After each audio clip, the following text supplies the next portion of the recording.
What up, my dudes? We got that new update for MX vs. ATV Legends. This is technically the second update, I'm pretty sure, right? But this is their last big physics update they're going to be doing to the game for a while. I heard that directly from the community manager. So, this is basically the way the game is going to play for a while, but I have been reading a lot of things that MX vs. ATV is dedicated to kind of making Legends more of like a live service kind of game type thing, right? So it's going to have a lot more changes and different things throughout its life cycle than like a standard milestone dirt bike game or some shit like that. You know, you got to understand how these arcade dirt bike games work. Right? It's like your gameplay and the speed of the game and the movement, all of that matches up with the track designs and the jump rhythms and the distances to where you can hit a certain jump rhythm, and how much bounce you get off of the jump faces changes everything about how you can hit a certain jump or a rut or how much speed you can carry. So you can see how you got to be very careful when you start to change those different things after the game has been released, but you still have the same tracks in the game, right? It's like you still have the same tracks that were meant to be rode with the physics that you had before, but then you're changing the physics. Yeah, let me just kind of go down through here and explain some things that I felt different with the physics with this new update. So the whoops are definitely more skill gapped now. They're definitely more fun.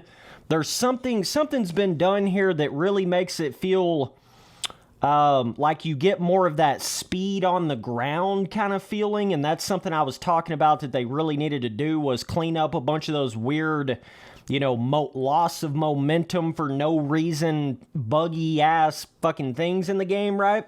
Seems like they fixed on that quite a bit here, but it really makes the whoops like completely different than the way they felt before this update, like back when the game first launched.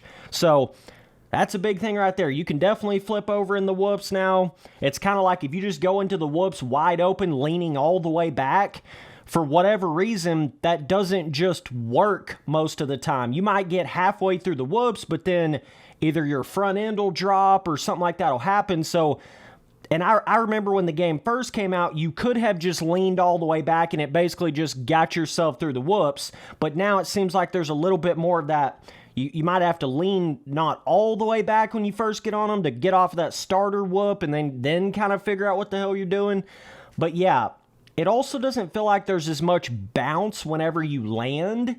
You know how this game kind of had that weird, like when you would hit a big landing, the physics would just sort of bounce you. It doesn't feel like it does that as much. I've noticed that when I'm over jumping some like jumps into a Supercross corner, typically I would, like before this update, I would bounce and then bounce off the berm, right? But now you kind of just bounce and then you land and then you don't really bounce. You know, you just kind of stay on the ground more so. It's definitely more grounded. The game feels more grounded than it did before, which I think sort of fits more of that motocrossy kind of feel in the game. Feels better in the ruts, feels better on the motocross tracks, feels better on the roughness, you know, that kind of a vibe. Doesn't feel like you're jumping as high up on the Supercross tracks as you were before. Like you're not bouncing as high up on the Supercross tracks off of the jump faces. Boy, that's a tricky thing, right? Trying to get that balance between, like, you don't want to bounce too much when you land, when you over jump something and you land to flat, but in the exact same token, you got to have a certain amount of bounce on the faces of a Supercross jump, you know, so it's kind of a one element of the physics could actually be affecting so many other aspects of the gameplay that you don't necessarily realize. A lot of times it's not as easy as just saying, oh, well, yeah, let's take away the bounce when you over jump something, because then that'll change something else about this other element of the physics, right? So there's a lot to this shit, is what I'm trying to say, boys. But overall, I mean, I also think they slowed down the respawn time a little bit. Like if you pop off the bike and you instantly hit respawn, I think they've made that a little bit slower in combination with you can't, like the clutch boosting, it doesn't feel as strong as it did before.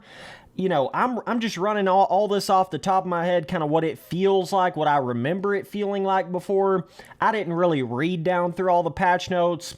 It's like, I mean, that's kind of whatever, that would be like a 420-minute long video if I did that. So, but anyways, it feels like you can't cheese the respawning as much as you could before, where you could just pop off and then instantly respawn and clutch boost and be right back in it like you never even crashed. It seems like they've done a little bit to that. Like, I'm sure some of you guys are probably wondering, well, what aspects of the physics have become more difficult? Like, what elements of the game have become more difficult or easy after this update?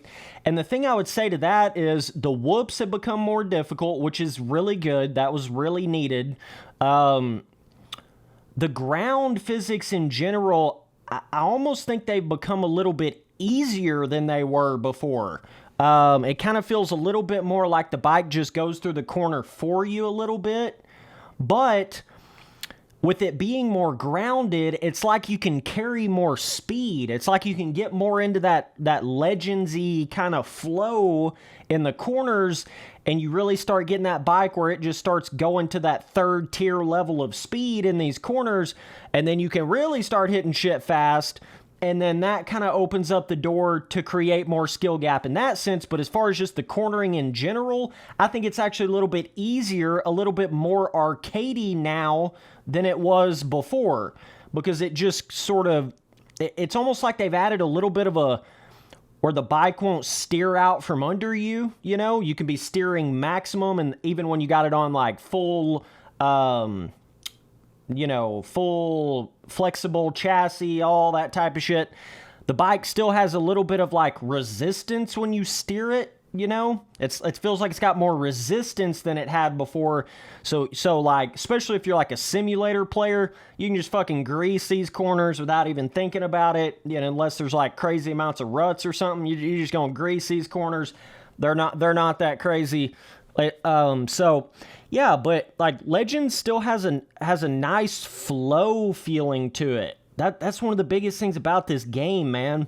Like, that's what I feel like has been so missing with a lot of those milestone games. It's like you can't get in a flow as much. It's like a lot of the milestone games get very one speed feeling. They get very, I don't know, it just doesn't have that like momentum flow vibe that Reflex had back in the day. But I swear to God, Legends is one of the closest ones to Reflex as far as the flow, the particular flow feeling of the game that you can get into. If you're really fucking wide open on that throttle and you're not losing any momentum, there's a lot of things you got to do to kind of get to that point. But when you do start doing that, it's a lot of fun on Legends. So yeah, I mean, that's some of the bigger things I could feel like right off the bat.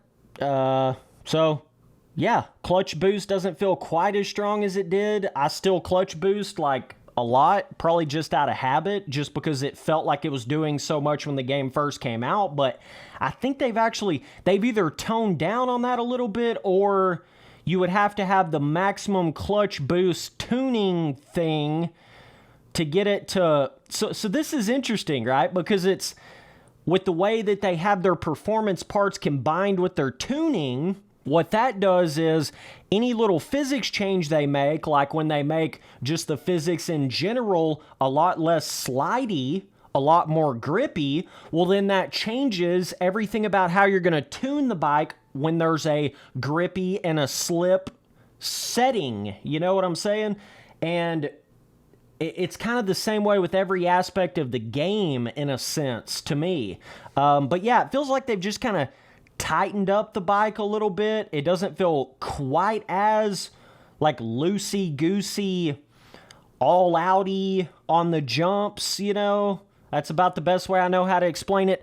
A little more grounded, less bouncy, which is good, like in roughness and stuff like that. But they're going to continue to work on the game. I'm excited to see what they do. Definitely let me know down in the comments, what you guys thought was the best change that they've made, and if you thought they made any changes that made the game worse. That's something we always have to worry about when we start making these big gameplay changes after launch, it's not always, you know, roses. You know what I'm saying? It's not always, well, just because they're messing with the physics, it doesn't always mean they're making positive changes everywhere, right? Either way, that's about all I got for this one. I appreciate you guys watching all the videos. Later, bros.